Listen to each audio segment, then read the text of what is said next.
Hi, I'm Joel Reedus, registered dietitian nutritionist, and today I'm talking about hypertension or high blood pressure. It's often called the silent killer. You can be at high risk and not even know it.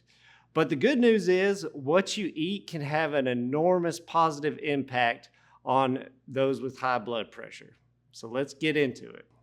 People often want me to tell them the magic food or that one superfood to eat to keep your blood pressure down or not deal with issues with hypertension. But the truth is, one doesn't exist.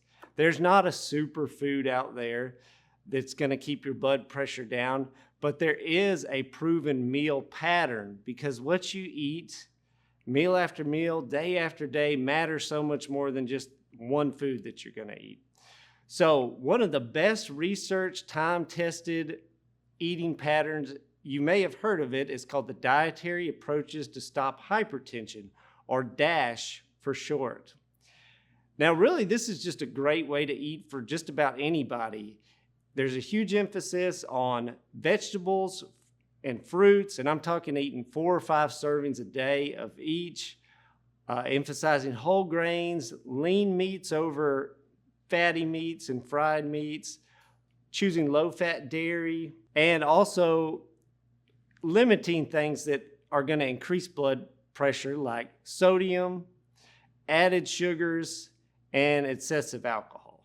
The DASH approach has been shown to lower blood pressure in some people similar to taking medication. So one of the big aspects of a DASH eating pattern or any kind of eating pattern where you're trying to lower your blood pressure is limiting sodium. Most people are familiar with that. Often we use the terms sodium and salt interchangeably. As you may know, sodium chloride is what we call table salt. But sodium is in other food additives and products. A common one is sodium bicarbonate, commonly known as baking soda. But you may think, well, I don't put salt on my food. I'm good. I do a low sodium diet because I don't have the salt shaker on the table. But the truth is the majority of sodium that we eat comes from processed foods, packaged foods, and restaurant foods. So when we say limit sodium, what does that mean? Well, for the general population, it's usually recommended to limit sodium to 2,300 milligrams per day. But some people with blood pressure or other heart issues may need to go further, 1,500 milligrams a day or even lower. Now, to contrast that with a typical American diet, most people are eating anywhere from 3,500 milligrams to 4,000 milligrams of sodium per day. So if you all of a sudden try to switch to a low sodium diet, and perhaps you have, you might be thinking, man, there's no flavor to the food. There's just no taste at all. It does not need to be that way. For one thing, we've all gotten used to eating high sodium foods because salt is added to just about everything. But we've acquired that taste over time. And you can also get used to eating food without all the added sodium and taste the flavors of the foods. If it's tough at first, give it a little bit of time. Most people, it takes 3 or 4 weeks before your taste buds get used to it, and then you'll really start tasting your food without the salt. Some other techniques are to include herbs and spices, both fresh and dried.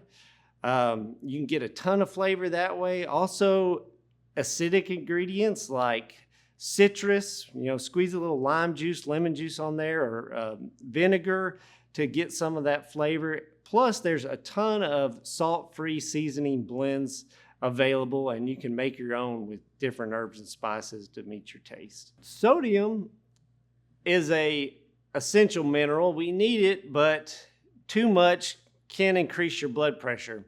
Now, there's another mineral we don't think of as much with blood pressure, but it's equally important, and most people aren't getting enough of it, and that's potassium.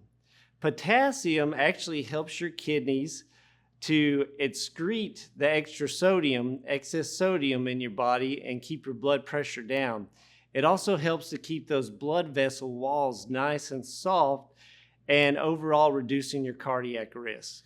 Potassium, when we think of potassium, we usually think of bananas, and they are a great source.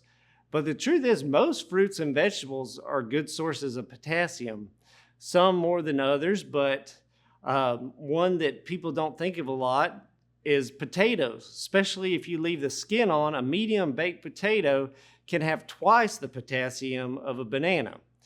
Also, things like spinach is a great source, but so are most leafy greens. Beans and legumes are good sources, particularly lima beans and butter beans. Just a half cup serving can have twice as much as a banana. And yogurt in milk. So choosing those low-fat dairy options are a great way to get potassium as well. That's one reason why the DASH eating pattern works so well. It's full of foods that are high in potassium and naturally low in sodium. One word of caution: if you're taking certain medications or have certain kidney issues, you may need to limit potassium. So be sure that you're talking with your healthcare provider and or a registered dietitian to make sure you're not overdoing it. This is particularly true if you take supplemental potassium, so you could really overdo it that way. So it's usually best to get it from foods, but just make sure you're talking with your doctor. So the nutrition facts label could be a very helpful tool in deciding the right foods to eat in the right amounts. So the nutrition facts label is always going to have the amount of sodium and the amount of potassium per serving. So as you're trying to find foods that are fitting into your meal plan or your meal pattern, you always want to start off looking at the serving size, because the serving size is what everything else is based on there. So for this particular food, it's a half cup serving, and you go down to sodium and it's 410 milligrams of sodium. And that says it's 18% of the daily value. So 18% of the sodium that the average person should have for the day. A rule of thumb is if a food has 140 milligrams or less of sodium, that would be considered a low sodium food. Typically a good choice as far as sodium is concerned. Now, if something has over 300 milligrams of sodium per serving, that may be something that you want to, watch how much you're eating of and kind of balance it out with what else you're eating in that meal in that day. Now, if something has over 600 milligrams of sodium, that would be considered a high sodium food, and that might be something you really want to think twice about, or really only a special occasion food. So let's look at a couple examples here. So this is just some common noodles that we might eat for a quick snack, and they're kind of known for being high in sodium. So if you look on here, a half of this package, which that's the serving that's listed here, half a package has 650 milligrams of sodium. If you ate the whole package, it'd be 1,300 milligrams. So over half the sodium that most people need in a day just in this one food. A few years ago, the nutrition facts label actually added potassium on there. So for all packaged food, you can even see the amount of potassium. It's usually at the bottom with the other minerals like iron. And for this particular food, it has 110 milligrams, which is only 2% of the daily value. So most people, kind of a benchmark for potassium is 4,700 milligrams per day per adults. And if you're not eating a lot of fruits and vegetables, you're probably falling short of that. The nutrition facts label is a helpful tool for a lot of things, and a real quick, easy way to see the sodium and the potassium, which can have a huge impact on your blood pressure. I want to talk about a couple myths related to sodium and high blood pressure. One is that canned food is not a good choice because it's so high in salt. We've heard that so many times. I've heard that many, many times. But the truth is, canned food can have a lot of salt or sodium. Often it does, but it doesn't have to. Salt is not part of the canning process to preserve the food like it was years ago. It's pressure canned. It's the process of canning that preserves it. The salt that's in there is just added for flavor. So for most of your common vegetables that you find in most supermarkets, you can find a no salt added version. It's just the same. It's usually the exact same price. It just doesn't have the sodium.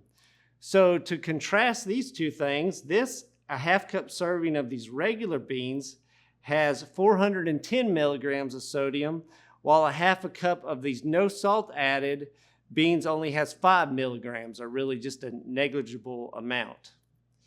And so you can find those no salt added options on a lot of canned goods. One other thing that I hear related to high blood pressure is, well, it runs in my family, so I'm just gonna have it. There's nothing I can do about it. And the truth is, your genetics matter, but what matters a lot more is your lifestyle. The things you can control, like what you eat, how you exercise, generally taking care of yourself. So that can have a huge impact on your blood pressure. So I just want people to never discount that.